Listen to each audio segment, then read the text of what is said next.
Hello, everyone. Thanks for joining us on the program today. I'm Amarachi Ubani. Here's what's coming up within the hour. Hurricane Oscar hits eastern Cuba, causing nationwide power outage. Plus, incumbent Moldovan President Maya Sandu denounces election results as criminal groups and foreign forces are seeking to buy votes. Let's begin the world today. Welcome back to the program. Cubans have been protesting at the capital, Havana, against nationwide blackouts in the aftermath of Hurricane Oscar.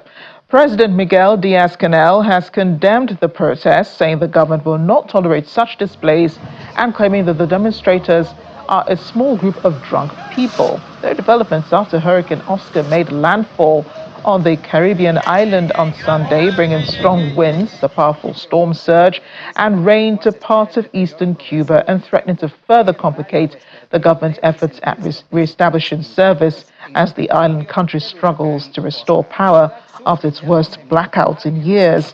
Cuba's Meteorological Survey warns of an extremely dangerous situation in eastern Cuba, while the U.S. National Hurricane Center reports winds of 75 miles per hour as a storm made its way across the island. Hurricane Oscar made landfall on Great Inagua Island in the Bahamas earlier in the day.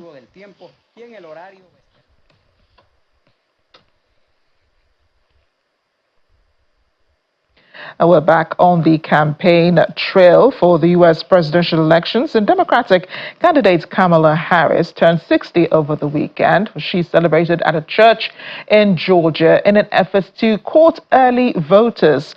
Harris and former President Trump, who's 78 years old, are both focused on Georgia, Pennsylvania, and a handful of other states likely to decide the election. Both parties have strong support in these states, and electoral results have been close in past cycles. This parable, the parable of the Good Samaritan, teaches us to love thy neighbor as thyself.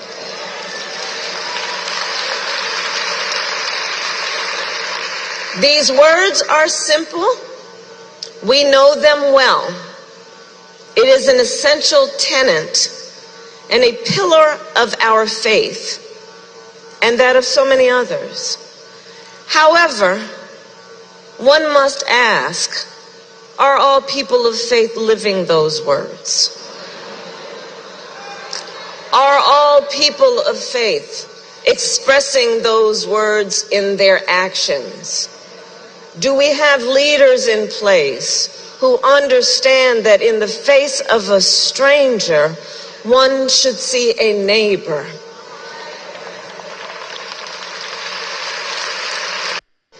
In this moment, our country is at a crossroads, and where we go from here is up to us, as Americans and as people of faith. And now we ask a question, we face this question: what kind of country do we want to live in? A country of chaos, fear, and hate, or a country of freedom, compassion, and justice?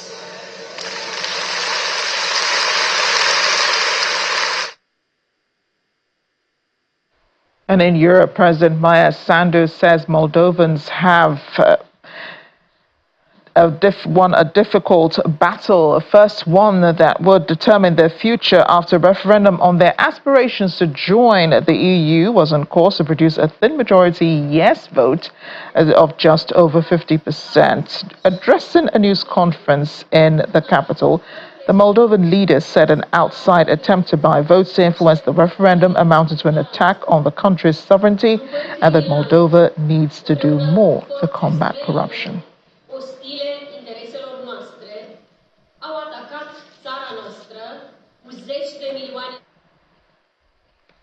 And in Indonesia, former military General Prabowo Subianto has been sworn in as the country's president. He announced the country's largest cabinet since the 1960s. Shortly after, the 73-year-old, who had been dogged by allegations of human rights abuse for decades, has been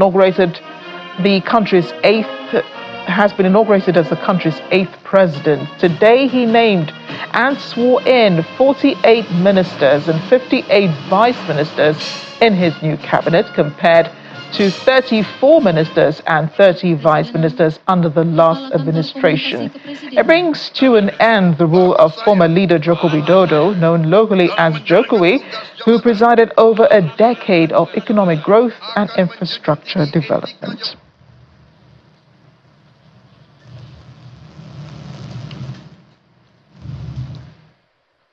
Well, here in Africa, at least one person has been injured after a 7-story apartment building collapsed in the Kenyan capital, Nairobi.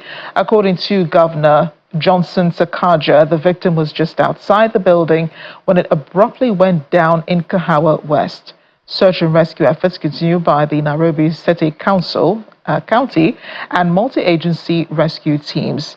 Governor Sakaja says the households in the affected building have been issued an evacuation notice. They've been given one since last week by the county planning department, and they said that they're expecting more casualties. The Kenya Red Cross said Sunday the 2 people have been rescued and taken to Kenyatta University Teaching, Referral and Research Hospital. 2 adjacent buildings have exhibited signs of structural failure, and tenants have also been asked to evacuate.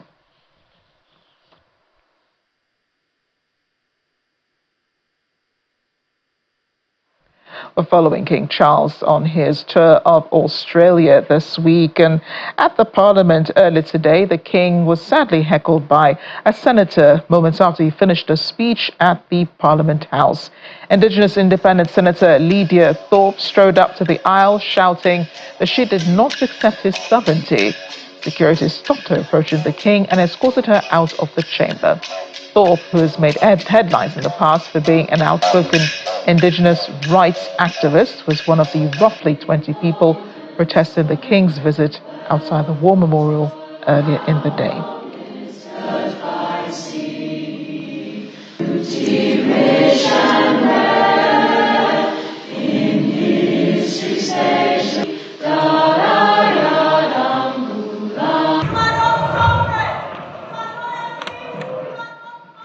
As we end the program, U.S. Republican presidential candidate Donald Trump was, serving the people on Sunday at a McDonald's in suburban Philadelphia. He tried working French fries station and the drive-through window.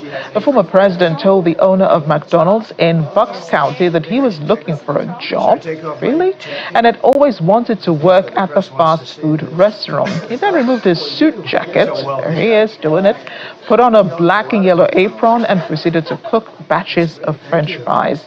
Of course, the president was surrounded by cameras. Trump dipped wire baskets of potatoes in sizzling oil before salting them and handing them out to customers through the restaurant's drive-through window.